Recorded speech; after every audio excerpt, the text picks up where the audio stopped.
tindakan esofagoskopi ya bisa dilakukan biasanya di ruang operasi itu.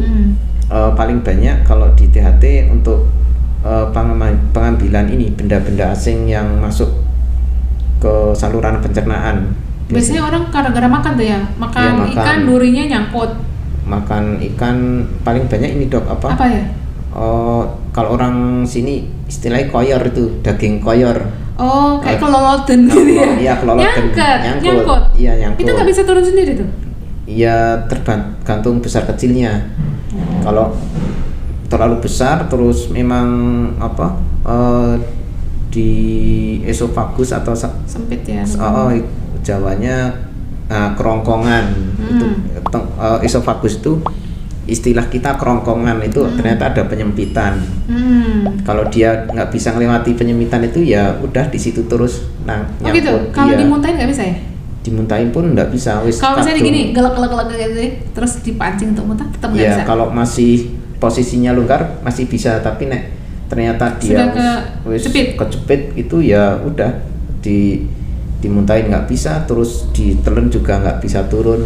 Akhirnya ya kita lakukan esofagoskopi untuk pengambilan itu. Oh gitu. Jadi kalau makan pemirsa dibuat ukurannya yang kecil-kecil, terus ngunyahnya juga harus, kata dokter gigi berapa kali? 36 kali apa 33 kali ya. Oh iya. Jadi sama ini dok main telan aja gitu ya. Gimana dok? Sama itu biasanya pada ini yang gigi ompong, gigi palsu suka ketelen. Sering ya dok? Sering. Jadi biasanya kejadiannya saat tidur. Pas bangun loh kok gigi saya hilang kemana? Rupanya ketelen. Terus dicari-cari nggak ada. Oh ternyata di sini. Kalau itu tindakannya di poli bisa? Apa harus Itu harus di ruang operasi juga. Esofagoskopi itu. Jadi serius ya? Iya. Jadi dokter tahunya di foto polos dulu ya. Oh ada gigi di situ. Biasanya kelihatannya cuman kawatnya aja, kan logamnya cuman kawat. Kalau karena gigi dia palsu, bukan kalsium ya isinya. Iya. Jadi biasanya kalau kita ronsen polos itu yang kelihatan yang kawatnya. Iya, yang benda-benda asing yang terbuat dari logam, kawat, terus atau uang. Ya anak-anak kecil koin itu juga sering ya. Iya. Iseng-iseng karena koin itu kan rasanya asam-asam kecut gimana gitu. Jadi dimut. Tapi sekarang koin udah agak jarang ya dipakai ya. Masih ada lah ya, masih ada 500-an ya. Paling ya itu anak-anak kecil biasanya nabung koin yang 500-an tuh di sini.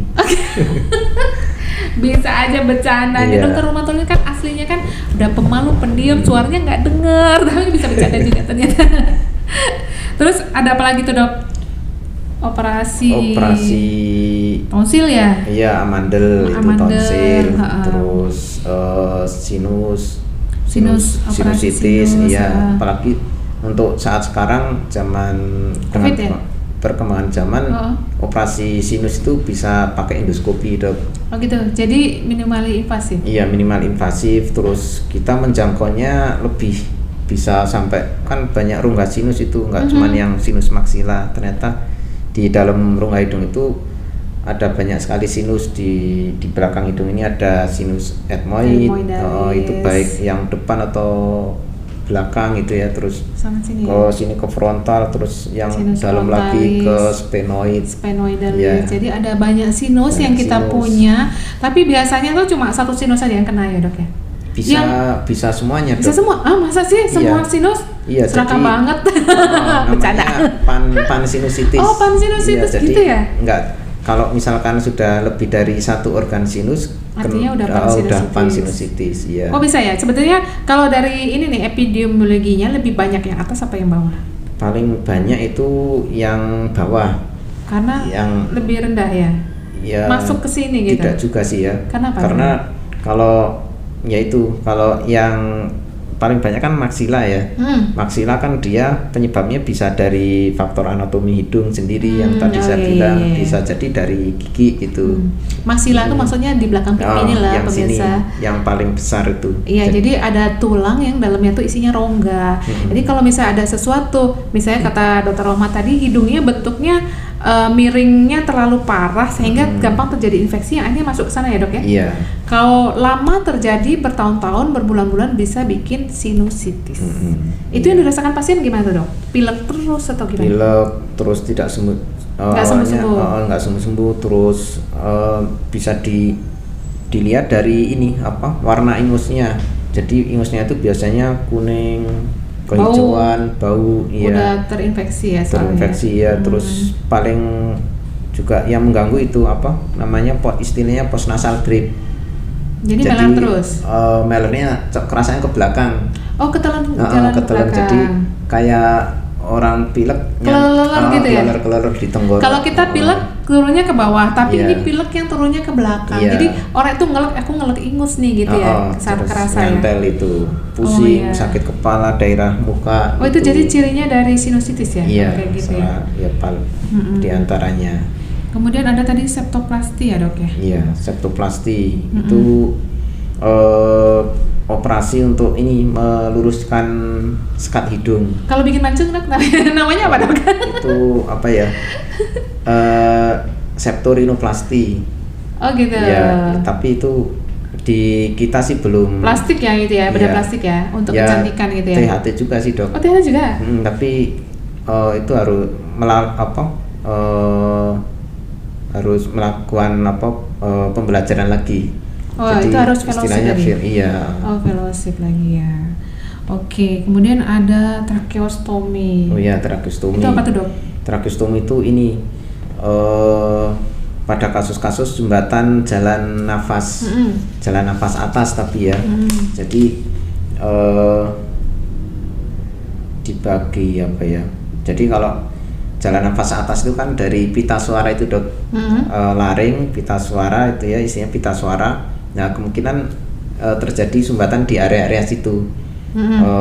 Biasanya ya bisa karena benda asing, terus bisa karena tumor di situ gitu, yang makin lama makin besar akhirnya terjadi menyumbat jalan nafas. Kita mau nafas lewat hidung nggak bisa masuk ke paru-paru, terus lewat mulut juga nggak bisa. Akhirnya ya kita lakukan itu pertolongan bypass namanya, dilakukan pembedahan di lubang di bawahnya itu sumbatan. Mungkin pemirsa pernah ingat dulu pernah ada iklan larang merokok itu yang gambarnya itu, orang kena kanker laring ya? Iya.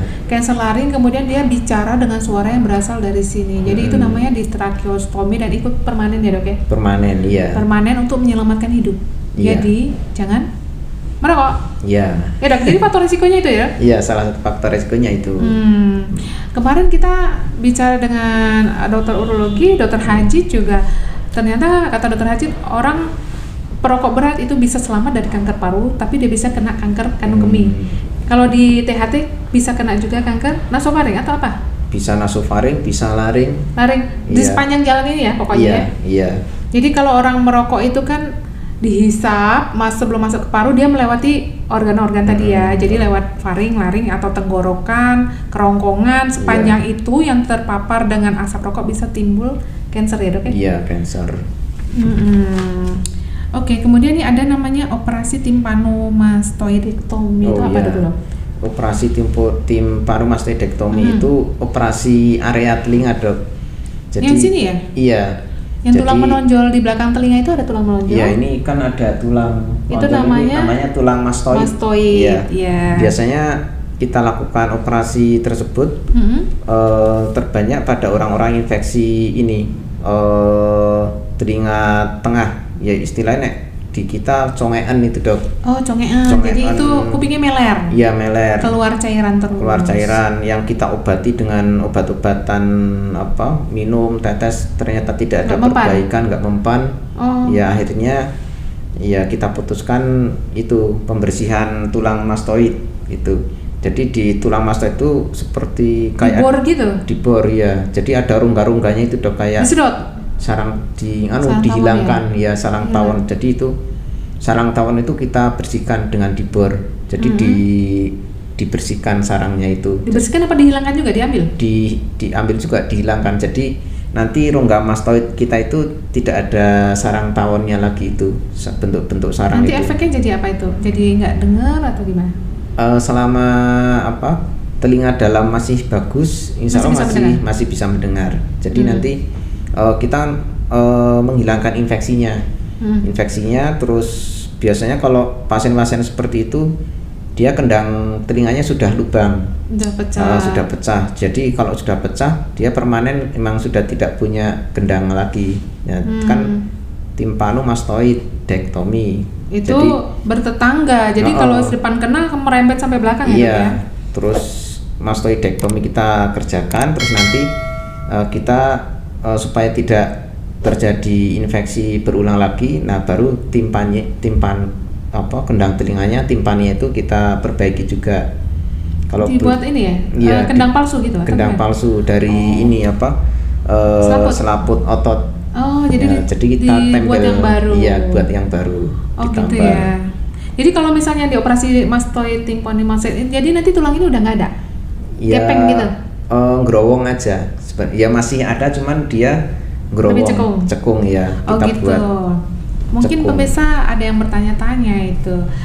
Kalau orang congean atau istilahnya di kedokter tuh otitis media. Otitis media supuratif kronik. Bisa nggak sih gara-gara berenang di kolam renang umum? Iya, bisa aja. Itu penyebab awal. Jadi air kolam renangnya harus kotor berarti kalau kayak gitu ya, Dok? Itu mekanismenya gini, otitis media supuratif kronik itu karena otitis media akut yang berulang. Jadi biasanya kalau anak kecil gini ya, anak kecil yang sering batuk pilek flu itu nanti larinya ke telinga, terus akhirnya meler gitu. Kalau meler itu kondisinya kemungkinan besar kendang telinganya itu pecah. Nah, pecahnya itu nanti sembuhnya ada dua kondisi, bisa pecah nutup lagi, tapi bisa juga tetap lubang. Nah, kalau sudah lubang dia nggak bisa nutup lagi.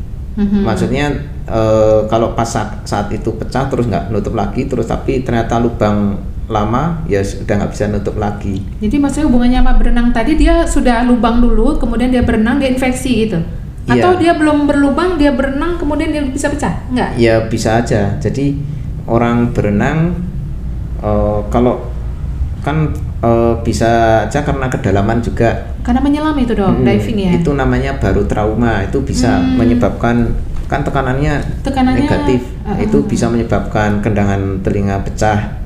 Tapi kalau yang renang-renang biasa aja, mungkin yang belum lihai kan kadang sambil renang sambil minum air, Dok. Iya, kelelep.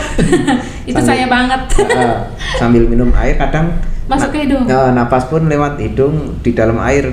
Yaitu yang bisa menyebabkan itu awal mula terjadi congean. Jadi masuk hidung, masuk telinga juga gitu. Jadi ini salurannya dari sini ke sana ya. Iya. Jadi bukan karena ngebersihin telinga kedalaman jadi lubang, itu bisa juga.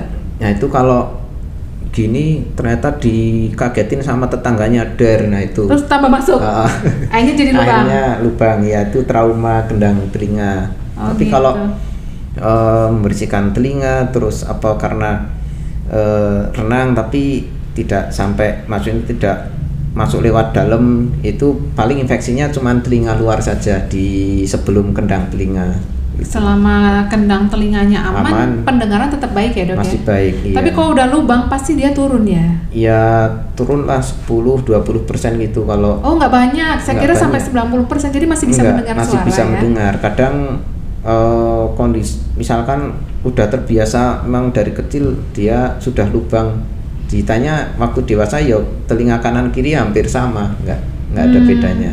Padahal satunya lubang misalkan. Gitu ya. Jadi yang benar tuh kalau bersihin kotoran telinga tuh pakai apa tuh, Dok? Cotton bud sama apa benar? Boleh pakai cotton bud, cuman jangan terlalu dalam. Sering saja, jangan terlalu dalam. Paling sepertiga luarnya ini aja. Iya. Karena sebetulnya pemirsa, cairan yang dikeluarkan oleh telinga sehingga menjadi serumen itu adalah cairan perlindungan yang dia supaya tetap lembab ya dok ya. Iya sebenarnya itu Alamiah sebetulnya. Alamiah iya. Karena kalau kita tiap hari makan, bicara, kita bergerak ini yang gitu, itu harusnya keluar dengan normal. Iya. Tapi pada banyak orang ada yang menjadi mengeras seperti batu itu ya. Itu mungkin kalau udah seperti itu perlu bantuan dokter untuk disedot ya dok ya. Iya, kita bersihkan. Itu ada faktor tertentu nggak sih? Ada orang kok yang sampai keras banget dan setiap bulan biasanya mereka setiap berapa lama itu ke tempat dokter diambil? Itu ada, emang tidak tentu ya dok. Ada pasien saya itu hampir tiap 2 bulan, 3 bulan itu sudah numpuk lagi. Oh gitu. Jadi memang produksi kelenjarnya itu ya terlalu berlebihan. Dan itu pun hanya satu telinga, ternyata telinga sebelahnya enggak. Oh gitu ya, nggak kompak ya. Untung sebelahnya nggak iri. Kalau iri kan kasihan ya, dua-duanya jadi budek ya. Itu mengganggu pendengaran sekali ya.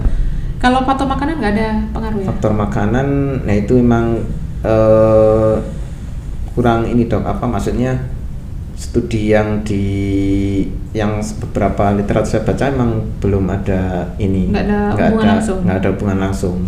Entah itu makan gorengan apa-apa itu. Apa bakat ya dok ya? Nggak ya? Iya emang bakatnya itu. Jadi orang tua bisa menurunkan ke anaknya kalau dia punya bakat serumen itu ya? Serumen prop ya? Iya, biasanya. Tapi kalau itu nggak maksudnya bukan bakat yang diturunkan sih dok. Oh bukan? Karena ininya apa? Bentuknya ya? Iya bisa dari bentuknya lekuan lubang telinganya itu yang terlalu belok gitu ya. Juga karena produksi kelenjar di telinga itu emang yang berlebihan gitu. Gitu ya. Oke deh, sekarang kita ingin tahu kapan sih seseorang itu harus segera menemui dokter THT jika kondisi seperti apa dok? Oh iya, istilahnya mungkin hampir setiap bidang spesialis ada emergensi ya, kegawatan gitu ya. Kegawatan. Kalau di THT kegawatan itu paling sering itu mimisen itu artinya darah keluar, kita sebutnya epistaksis. Biasanya kan ada perdarahan di situ ya dok ya? Iya, tapi mimisen pun ya tidak semuanya punya THT ya? Iya, biasa kerja sama kita juga. Hipertensi biasanya biasa. Jadi, tapi yang tanpa hipertensi? Bisa aja. Jadi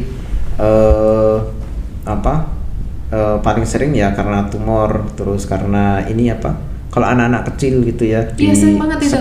Sekat hidung paling depan ini, sepertiga depan ini tipis, dan itu memang sudah bawaan dok. Oh jadi dia akan sering mimisen, tapi itu nggak bahaya ya dok? Tidak bahaya, di gini aja pemirsa pencet, tahan 2-3 menit, nanti berhenti sendiri. Sementara dipencet bernapasan lewat mulut dulu. Itu kadang anak-anak tuh memang suka gitu tuh, dia orang tua udah khawatir, aduh dok ini kenapa nih, waktu saya jadi dokter umum ya, kenapa nih kok hidungnya berdarah terus, waktu saya nggak terlalu paham ya, saya suruh coba cek trombositnya baik-baik aja, sekarang masih mimisan nggak berarti baik-baik saja. Cuman memang itu ya dok, kalau yang udah mimisen akan mimisen lagi. Iya, sampai usia yang memang kita tidak bisa matok sampai berapa belas tahun. Bisa matok ya. Ya walaupun nanti suatu saat dia akan kuat sendiri ya, tapi kita nggak bisa mematok sampai kapan-kapannya itu. Jadi bisa dikatakan yang mimisen spontan itu penyakit anak-anak ya? Apa karena demam gitu, bisa nggak? Iya bisa. Emang bawaannya yang kalau di kita istilahnya plexus Kisselberg itu, yang di sekat hidung depan tipis. Itu kalau sudah seperti itu cuman kecapean, panas, batuk pilek, bisa pecah atau iseng-iseng ngupil itu ya pecah. Ngupilnya serius banget tuh, ngupil pakai jarum kan ya. Jadi maksudnya dokter tadi plexus Kisselberg itu jadi kayak jala-jala itu pembuluh darah dan itu halus banget. Nah kalau misalnya dengan kena trauma, mungkin kalau orang ngupil kukunya kotor apa gitu jadi luka ya dok ya. Jadi kalau ngupil jangan ganas-ganas. Terus selain mimisen apa lagi dok? Yaitu benda asing. Corpus aluminium. Tidak semua benda asing di THT terus gawat gitu ya. Terutama kalau benda asing di hidung itu anak-anak yang iseng masukin batu baterai yang tadi saya ceritakan. Batu baterai kan dia kan sifatnya kan mengandung zat kimia asam. Nah itu ada reaksi ya? Ada reaksi. Nanti kalau lama nggak segera dikeluarkan, nanti keluar zat itu Zat apa kimia zat dari itu kimianya racun itu ya. akhirnya merusak kulit dalam rongga hidung, terus bisa merusak ini sekat hidung yang Sekat hidung, ya. dari yang bahannya dari tulang rawan. Nah, Oh ya, mungkin kasusnya gini ya dok, kalau misalnya memang ada anak yang memasukkan kemudian dia lapor, orang tuanya kalau tahu pasti mau langsung saat itu juga dikeluarkan ya dok. Iya. Tapi anak-anak yang takut lapor, Iya. dia diem aja, tiba-tiba mungkin hidungnya gimana, bengkak, itu merah gitu. iya, merah, terus keluar ingus, warnanya Ingus terus. hitam. Wah, Nah, jadi kecampur dengan zat korosifnya dari korosifnya itu. Iya. itu. Adik-adik jangan masukin apa-apa lagi ya ke hidung, apalagi yang Iya. gede-gede, duit Iya. teman-temannya ya. Saya pernah itu dok, punya pasien anak kecil itu kasusnya yaitu masuk batu baterai. Wah, Nah, itu sudah berminggu-minggu ternyata dok. Jadi anak ya itu benar nggak berani lapor. Terus datang ke saya itu tak lihat, saya penasaran kenapa bengkak, memang nggak kelihatan, terus tertutup ya. tertutup, terus coba kita korek-korek, terus kayaknya batu baterai ini, coba kita ambil, nggak bisa alat banget, terus kita ronsen, ternyata dia sudah jebol ini septumnya, jadi dia posisinya di tengah-tengah septum, jadi ya waktu kita ambil nggak bisa, akhirnya ya pengambilannya dibius, sambil dibius itu jadi tulang septumnya rusak, patah. lubang, jadi kayak itu kayak sapi. Sapi itu ada lubangnya ya, ada suka lubangnya. dikasih anting-anting. Itu bisa itu dikasih anting-anting. Bercanda ya. Yeah. Oke, ada itu mimisen, terus ada korpus aluminium atau benda asing masuk, yang lain ada lagi nggak? Ya selain sumbatan jalan nafas kayak Sumbatan tadi jalan karena nafas. tumor, jadi mungkin dulu waktu belum besar mungkin masih bisa nafas, terus semakin besar ternyata tambah. Lama-lama mungkin tahu gini dok, suaranya lama-lama bindeng atau apa ya? Kalau jalan nafas biasanya suaranya serak dulu, tapi tidak membaik, makin lama makin berat sampai hilang suaranya, terus sampai hilang. Akhirnya timbul itu ada sesak-sesak nafas itu. Kalau kita kira kalau baru sekali dua kali mungkin kok suara saya tadinya bisa lantang sekarang serak ya dok. Mungkin ibu abis nyinden tadi malam, bercanda. Misalnya pada orang-orang yang menggunakan pita suaranya dengan ekspansif ya, berlebih ya, berteriak, pokoknya kayak penyanyi rock gitu ya. Iya. Penyanyi rock itu ada resiko kerusakan saraf pada pita suara ya. Pita suara, iya. Oke, kemudian ini dok. Gangguan sistem keseimbangan juga ditangani dokter hati-hati ya. Kasusnya apa tuh dok? Itu biasanya menyerangnya di telinga bagian dalam dok. Jadi iya, dari istilahnya labirin gitu ya. Labirin, terus dia bisa disebab gangguan keseimbangan itu bisa disebabkan karena infeksi labirintitis. Terus bisa juga karena ini di situ kan ada zat namanya otolit. Itu otolit itu apa ya? Cairan telinga yang untuk apa, membersihkan atau apa ya? Batu telinga. Ya, tapi itu debris batu kecil gitu. Nah, itu yang terlepas dari posisinya, terus ya itu bisa menyebabkan vertigo, wur gitu. Terus ada juga karena di dalam telinga dalam itu kan ada cairan antar sekat sekat di dalam telinga dalam itu saling menyeberang. Nah, itu juga bisa menyebabkan vertigo, terus telinga berdenging, terus pendengaran berkurang, itu ya yang biasanya kita istilahkan sebagai penyakit Meniere gitu. Meniere disease itu ya. Vertigo itu artinya pemirsa pusing berputar. Kayak orang mabuk ya dok ya? Iya. Ya misalnya belum pernah naik kapal laut mabuk. Kayak gitu tuh. Jadi gejalanya sama, cuman ada yang ringan, sedang, berat ya dok ya? Iya. Iya, itu tentang vertigo atau sebab yang lain tadi labirintitis. Orang taunya labirin itu kayak kota-kota, kita nyari di mana jalan kayak gitu nggak sih di dalamnya? Iya. Kan kurang lebih ya. Labirin Bisa untuk main teka-teki. Oh iya, kemudian tadi udah dibahas tentang alat bantu implan kolea yang harga 1 Innova tadi ya dok ya. Iya.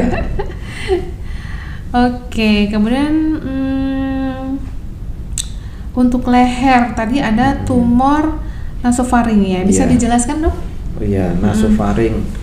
Jadi orang datang ke kita itu biasanya biasanya pasien itu pertama kali datang tuh bisa langsung ke THT, bisa juga ke Dokter sejawat lain ya? bedah, iya. Jadi keluhan paling sering dikeluhkan itu pertama kali muncul benjolan di leher, Di iya. leher belakang ya dok ya? Di leher ini kan ada levelnya dok. Ini ada namanya level 2 atas ini ya. Jadi itu biasanya paling sering kalau daerah sini itu benjolan yang makin lama makin besar, terus tidak nyeri. Itu biasanya area sini tuh kita curiganya ke arah nasofaring. Biasanya nasofaring itu sendiri itu organnya itu di belakang hidung.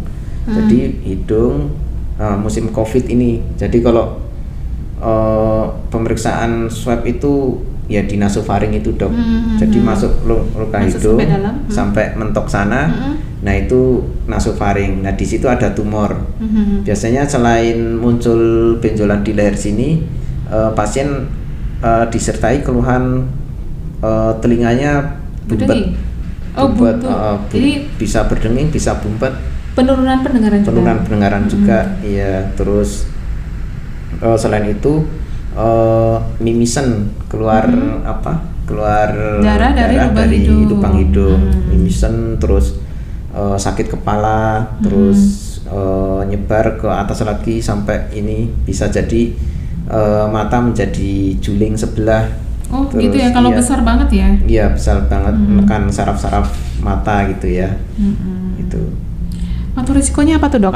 Laki-laki sama perempuan lebih banyak mana tuh kalau kena kanker nasofaring? Paling banyak laki-laki dok. Ada hubungannya sama rokok nggak? Iya ada. Ada banget ya. Rokok lagi. Iya rokok lagi. Oke deh. Kalau itu ada di tempat-tempat tertentu ya dok. Kalau dulu saya koas ingatnya tuh tumor nasofaring tuh kayak di Kebumen atau di mana ya? Kalau di Wonosobo banyak nggak? Di Wonosobo ya ada, cuman enggak banyak gitu. Yang banyak di mana tuh dok, di Pulau Jawa itu? Kalau saat kita pendidikan dulu di Semarang itu jadi kebanyakan pasien itu paling banyak dari arah Pantura itu dok. Sebabnya apa tuh? Karena beli telur asin atau ya, Brebes itu ya? Paling banyak dari Pati, Rembang, terus Brebes gitu ya. Terus daerah-daerah situ lah, walaupun ya daerah yang agak ke tengah sini ya ada, tapi nggak sebanyak dari daerah tersebut. Iya. Karena faktor makanan? Ya bisa jadi dok. Jadi emang itu salah satunya karena itu ikan asin, tapi bukan ikan asin yang jadi yang ikan asin yang kering itu. Saya suka juga tuh, jadi bahaya ya dok. Ya. Atau itu tergantung, kalau ikan asin, ikan itu kan bisa diawetkan dengan digarami. Iya. Tapi ada juga yang diasap. Ini ikan asin yang mana nih dok? Ya emang bisa dua-duanya. Iya. Jadi jangan banyak-banyak. Iya jangan banyak-banyak. Terus kalau bisa sebelum diolah mungkin dicuci dulu. Cuci bersih. Iya. Jadi jangan yang kering itu langsung kita konsumsi gitu ya.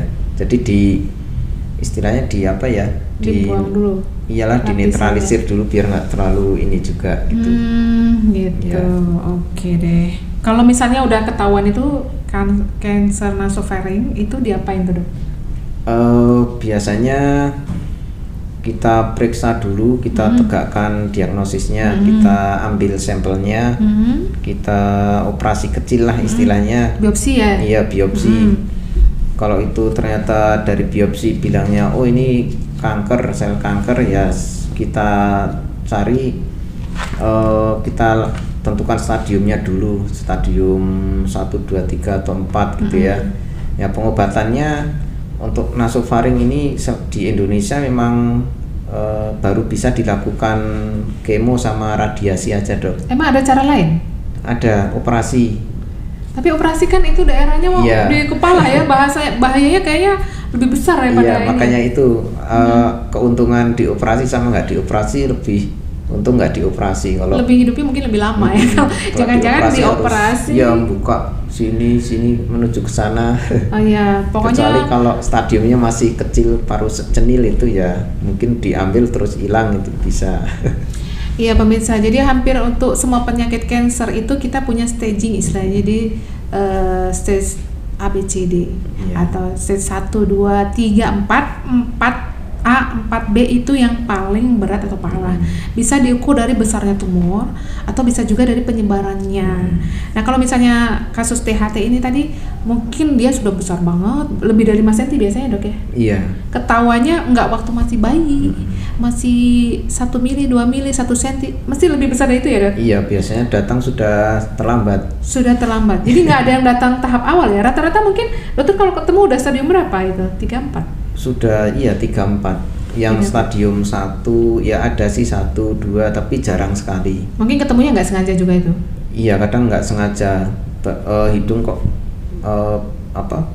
pilek nggak sembuh-sembuh satu sisi, atau telinga yang bumpet nggak sembuh-sembuh.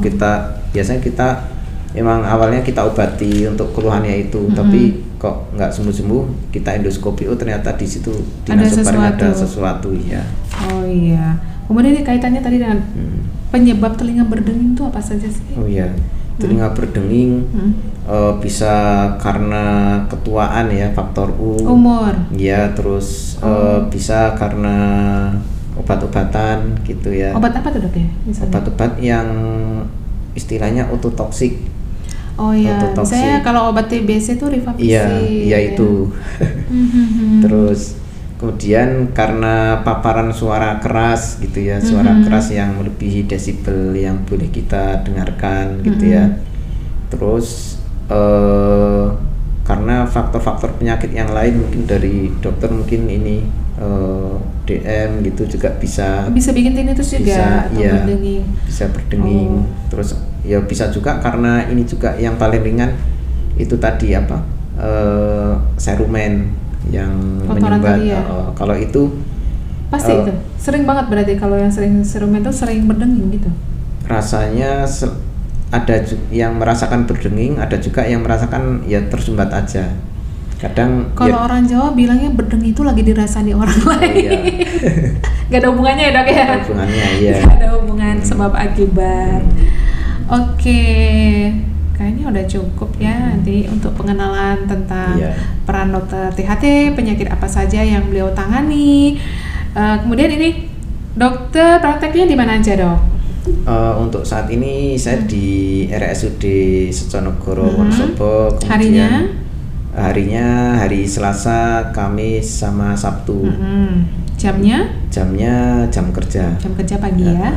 Okay. Terus untuk swastanya di Rumah Sakit Islam Wonosobo, harinya Senin sampai Jumat, jam 12:30 mulainya, siang. Satu lagi? Kalau yang di rumah di Apotek Ananda. Apotek Ananda. Setiap hari, tapi dari jam 6 sampai jam 8 malam ya? Pagi. Kalau iya. sore nggak praktek, Dok? Sore istirahat, Dok. Oke deh. Nah, kita ingin tahu nih, udah ngobrol-ngobrol lama, saya ingin tahu Dr. Rahmat dulu S1-nya dari mana, Dok? S1-nya dari Universitas Diponegoro Semarang. Undip Semarang. Iya. Oke, kalau PPDS-nya Program Pendidikan Dokter Spesialis. THT-nya dari mana, Dok? Sama di Undip juga? Undip juga. Oh iya, jadi Undip Minded ya. Kalau saya UGM Minded. Itu dokter S1-nya angkatan berapa, Dok? Masuk tahun 2000 ya? 2000. Bayangkan, saya itu tahun 1991, saya sudah tuwir banget. Oke, sekarang kalau misalnya adik-adik yang dokter lulus ingin menjadi spesialis THT, bisa di universitas mana aja atau di banyak universitas bisa? Sekarang sudah banyak universitas, Dok. Di Jawa hampir semua ya? Semua, terutama yang negeri ya, Dok ya. Negeri ya? Yang negeri hampir semuanya di Jawa, yang negeri sudah ada, terus di Sumatera, terus di Bali. Sumatera itu mungkin di Medan sama Palembang kah? USU sama USU Unsri. Ya? Palembang? Enggak. USU ada ya? Yang saya tahu USU ya, Sumatera Utara itu. Terus Bali Udayana Unod ya. Terus Sulawesi Hasanuddin Unhas. Kalau Manado belum? Manado belum dok. Belum ya? Iya. Manado bikin ya. Samratulangi ya, Unsrat. Ya, kemudian tadi kalau kemarin juga saya tanya Dr. Haji juga, ada sub-subnya nggak di THT ini dok? Subnya apa aja? Ada dok. Jadi subnya ya sesuai dengan organ-organ tersebut. Sub telinga, sub hidung, sub tenggorok, terus sub kepala leher gitu dok. Oh gitu. Yeah. Terus itu sekolahnya berapa tahun? Itu tidak ada untuk saat ini belum ada yang terstruktur berapa tahun ya dok. Jadi ikutnya sementara velo itu dok. Velo ya. Oke. Velo itu seperti kursus short course ya, bisa 1 tahun, bisa 1,5 tahun, bisa 6 bulan ya tergantung ya. Nah terakhir nih, dokter kasih tips buat kita atau teman-teman di rumah untuk kesehatan THT gimana dok? Oh iya, untuk kesehatan THT apa ya? Misalnya gini loh, gadget nih loh dok. Oh iya. Nah anak-anak itu kalau udah main gadget bisa tahan 6 jam, 7 jam, terus dia pakai headset tuh kupingnya itu berapa desibel itu? Oh iya, jadi yang bisa ya ini untuk telinga ya, telinga untuk zaman sekarang emang gadget itu ya. Sambil tidur dengerin gadget, orang lain kan nggak dengar di luar berapa desibel sambil tidur, padahal ternyata desibelnya tinggi di dalam. Apalagi sambil tidur dari jam 9 sampai subuh. Iya, saat tidur tetap saraf telinga kita itu bekerja dok. Jadi itu sebenarnya kita memforsir kerja saraf telinga kita, lama kelamaan capek. Ya akhirnya ya ada ketulian saraf. Ketulian saraf itu susah untuk diobatin kalau sudah jangka waktu lama. Jadi tidak bisa kembali, dan kalau sudah terjadi tuli saraf, terus kalau ditanya dipanggil nggak noleh-noleh, ya akhirnya pakai alat bantu dengar. Oh gitu. Ya. Kalau impalan kohlea tadi beda, nggak bisa pakai itu? Ya kecuali kalau sudah memang benar-benar parah sekali bisa. Baru pakai itu. Iya. Kalau masih ringan pakai alat bantu dengar yang dipasang-pasang itu ya. Iya, gitu. Oh gitu ya. Jadi buat adik-adik, anak saya juga tuh dong. Oh iya. Kalau udah megang itu pakai headset lama banget, betah banget, dilarang juga. Sekarang susah ya, mungkin problem saya tuh problem kebanyakan orang tua juga ya dok ya. Jadi jangan lama-lama pakai headset, apalagi volumenya Anda fullkan. Kalau di HP kita tuh kadang ada lebih dari ini membahayakan telinga Anda. Ya gitu ya. Jadi pemirsa, oke, dengarkan tadi yang disampaikan oleh Dr. Rohmat, kalau pakai headset jangan kencang-kencang. Nampaknya dok, di time zone itu juga sama. Time zone itu kadang-kadang nggak kerasa itu. Saya kalau masuk sana, aduh budek banget, apalagi orang yang bekerja di sana ya. Lama-lama tuh bisa tulis semua ya, karyawan. Terus pemusik juga dok. Oh iya. Ya maksudnya yang rocker gitu ya. Yang main drum, terutama yang alat-alatnya. Terus pegawai-pegawai yang itu yang di las gitu ya, logam-logam, motong keramik gitu ya, gergaji, gergaji penggergajian kayu, pakai APD telinga, lindungilah pakai ini APD telinga gitu, ditutup. Jadi anda yang punya anak buah bekerja di bidang yang seperti disampaikan Dr. Rohmat, itu lindungi anak buah Anda dengan alat pelindung telinga supaya mereka tidak menjadi budek, karena budeknya itu nanti seterusnya ya dok ya, tidak bisa diperbaiki lagi, kasihan kan ya. Oke, tampaknya cukup ya dok ya. Terima kasih sekali Dr. Rohmat bersedia datang dan memenuhi permintaan kita untuk ngobrol-ngobrol, untuk ingin tahu lebih banyak. Adik-adik yang ingin daftar ke THT silakan. Tadi udah banyak universitas yang melakukan program PPDS THT. Kita tutup, wabillahi taufik wal hidayah. Wassalamualaikum warahmatullahi wabarakatuh. Waalaikumsalam warahmatullahi wabarakatuh. Salam safety. Oke. Boleh foto-foto dulu, biasa. Foto-foto dulu. Ya, biar bebas. Satu. Gini. Ya, Oke. Boleh. Oke, 1, 2, 3. Oke, lagi 1, 2, 3. Satu lagi. Sip. 1, 2. Oke. Oke. Thank you.